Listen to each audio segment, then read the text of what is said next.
Sue Stockdale, and welcome to the Access to Inspiration podcast, the show where you can gain inspiration from people who may be unlike you. We hope their stories and insights enable you to transcend your day-to-day challenges and reflect on what you are capable of achieving. We'd love your support to help us inspire more people as well.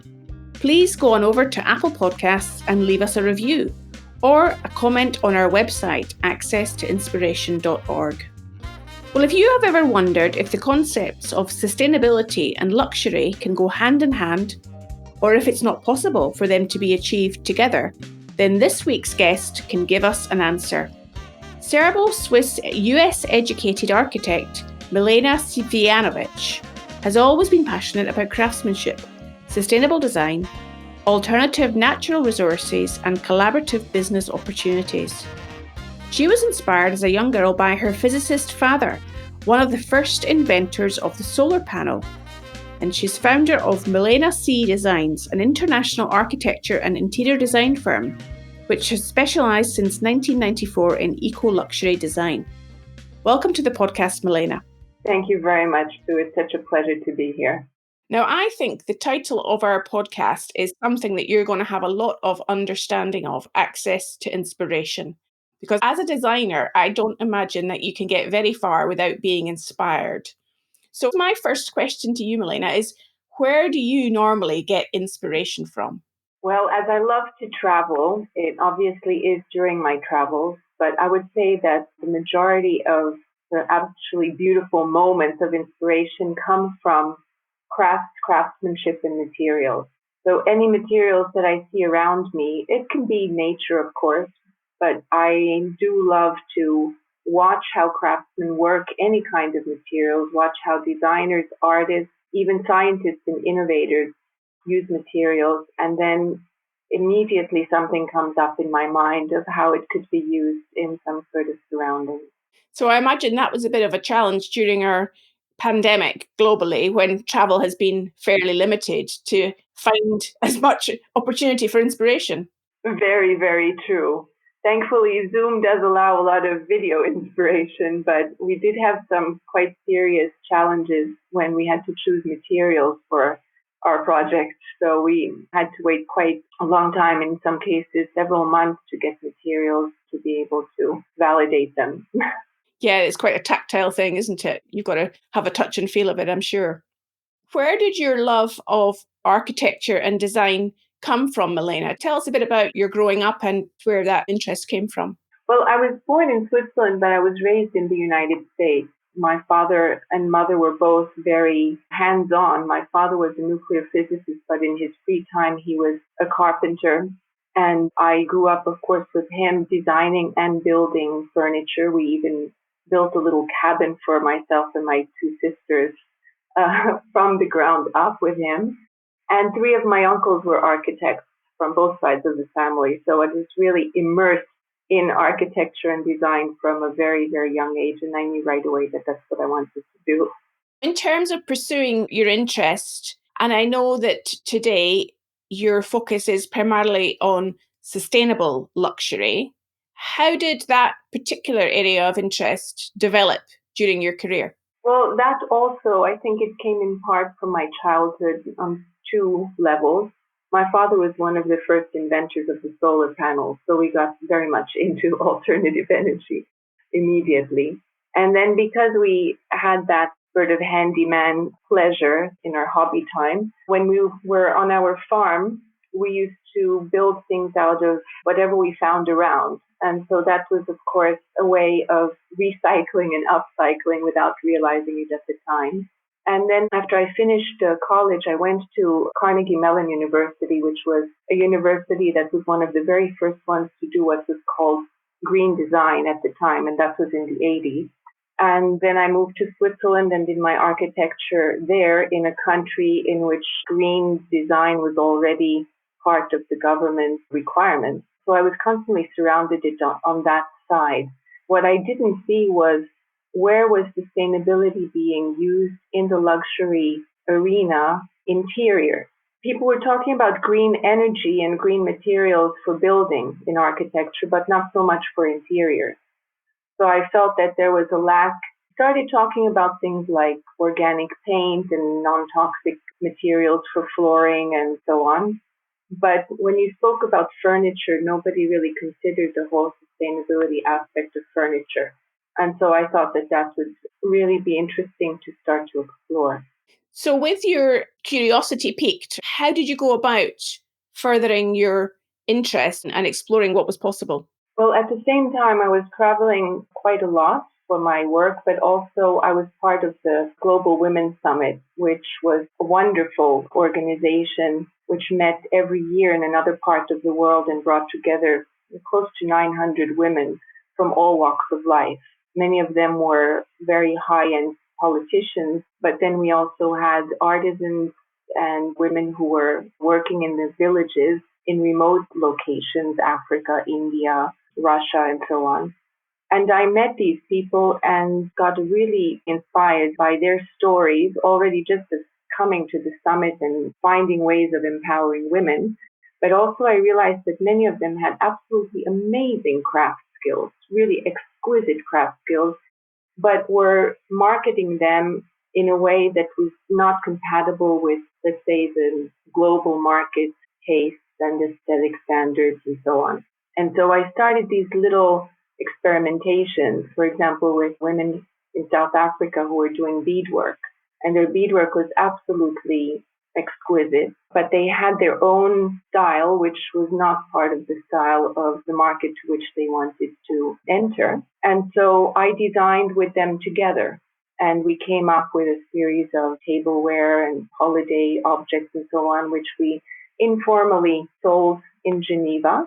And we realized that there was something there. And that really did bring back empowerment to the village and at the same time taught us how we can collaborate.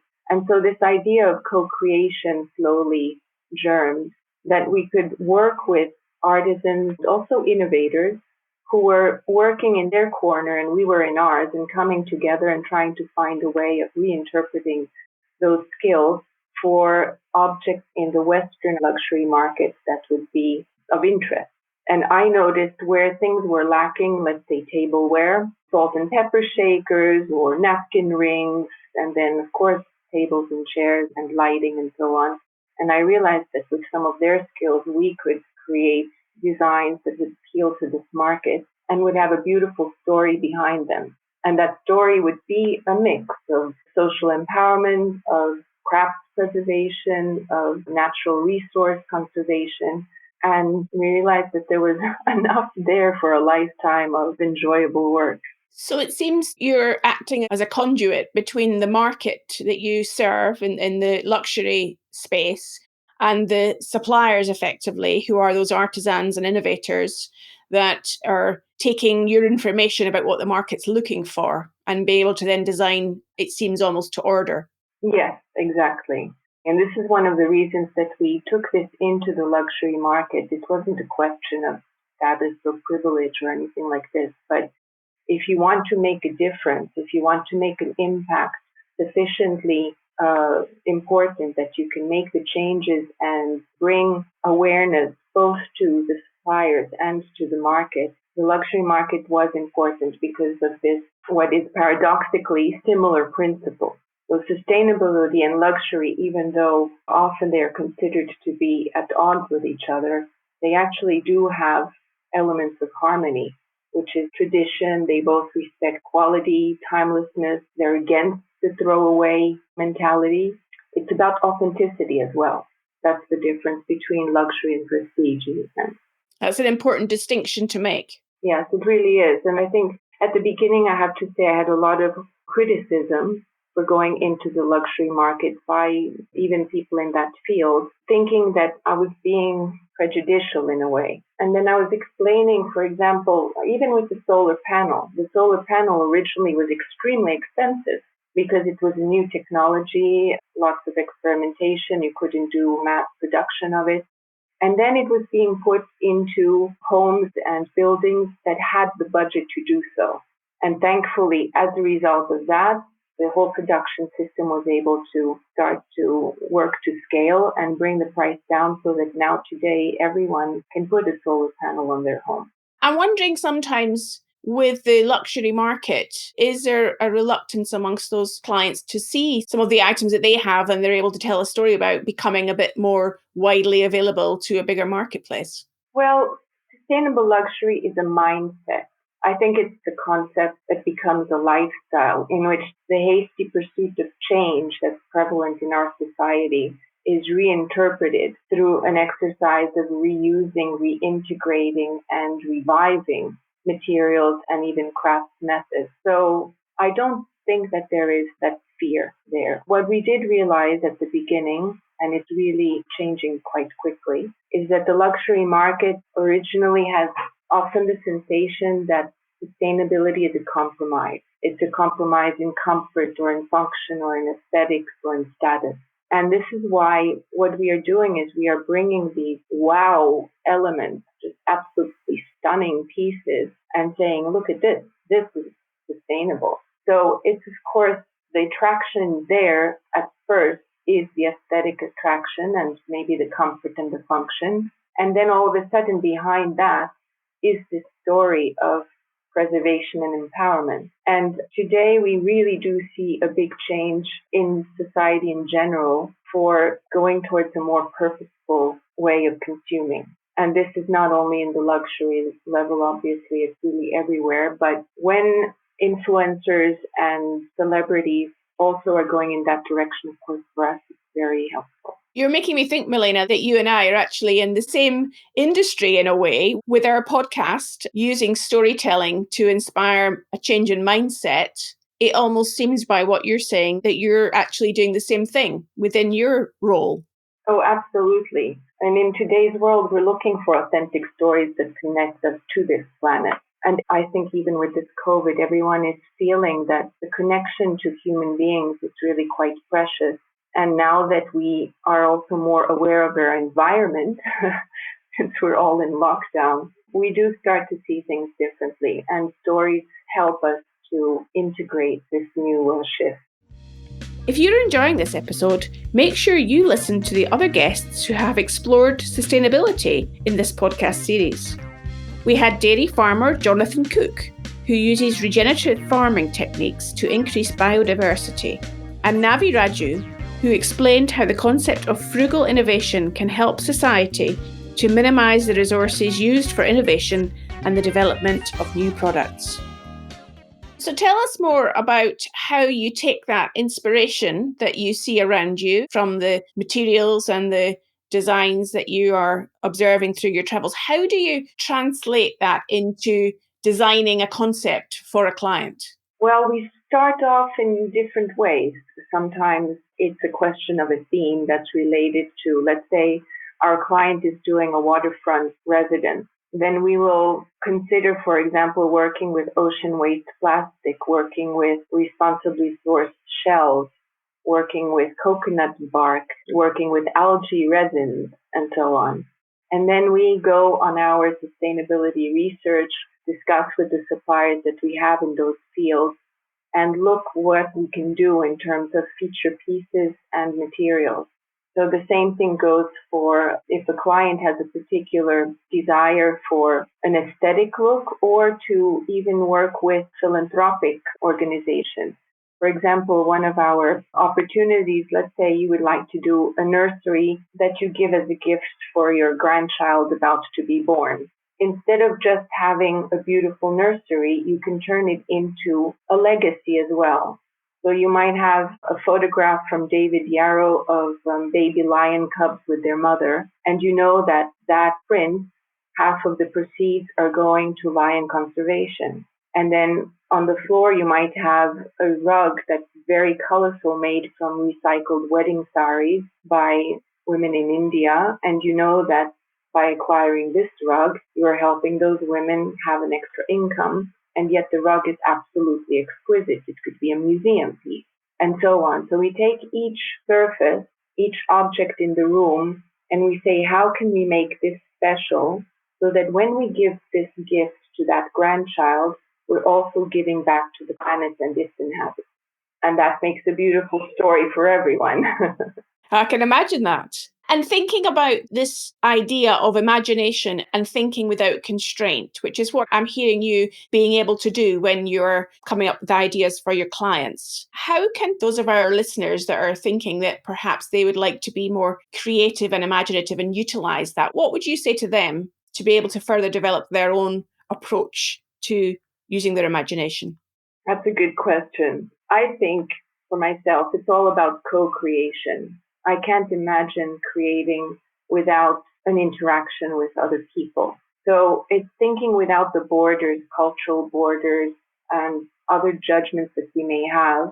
I think an exercise could also be just imagine an object not being that object. So, for example, if you have a coconut shell, imagine that you have that coconut shell as wallpaper or as a little box with your jewelry in it, and just see what could be done with that. And in that sense, intercultural exploration is absolutely amazing. What other people see as a functional element, you might see as a decorative element, or what they might see as a throwaway is for you vintage. It's for you a piece of, I don't know, as we know, the fishing nets are being thrown away now, and yet they are becoming absolutely amazing new textiles that are used by people like Dolce & Gabbana and Yves Saint Laurent. So there's always this exploration of materials. I always begin with materials and say, all right, this material, what if it were used for something else? So maybe the question for people to be considering is, what else, how else could my throwaway item be used? How else could it be used? What it could be used for? So the exploration of some further questions can further that imagination too. Yes, one of the most exciting elements of sustainable luxury is what we call upcycling.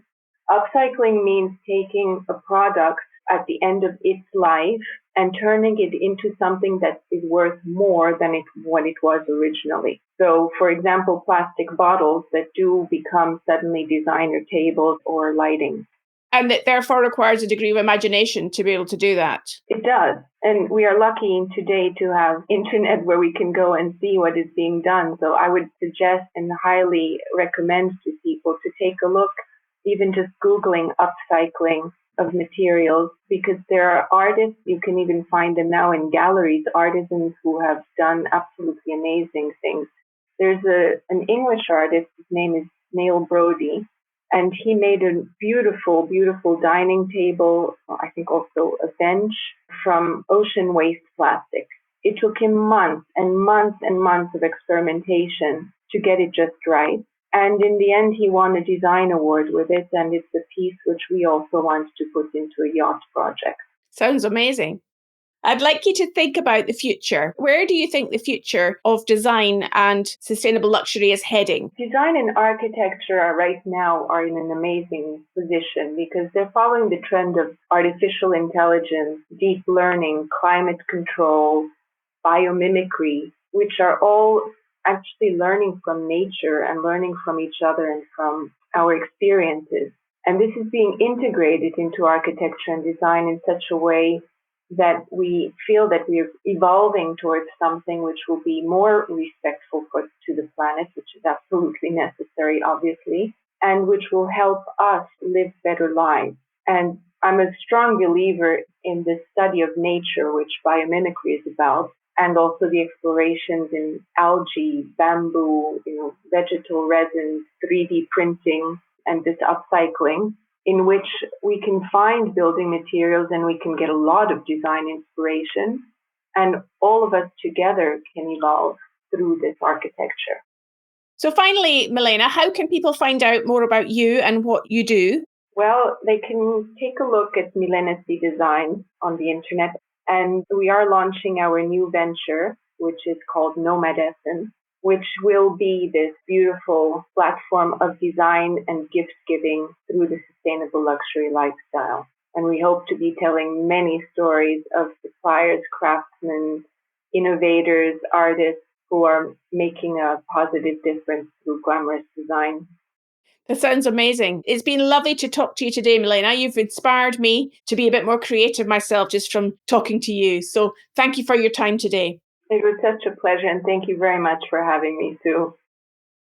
It was great to speak to Milena to learn about how we can change our mindset to look at different uses for materials, and that sustainability and luxury can be done at the same time.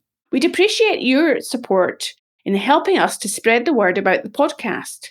So please just tell one other person about it, as we value every new listener that we get. Or you can leave us a review on Apple Podcasts. We'd love to hear from you. We're also setting up a listeners panel recorded discussion where you can talk with other listeners about what you've gleaned from these podcasts and what they have caused you to think or do differently. If you'd like to find more about how you can be involved, you can go on over to our website, accesstoinspiration.org, and leave us a message on the contact page. Next week, it's our final guest in the series. It will be Anna Ploen van Eysden, who is founder of Paper on the Rocks, a scale-up organisation that wants to create a forest-friendly paper industry by making sustainable stationery like notebooks. I do hope you'll join me then.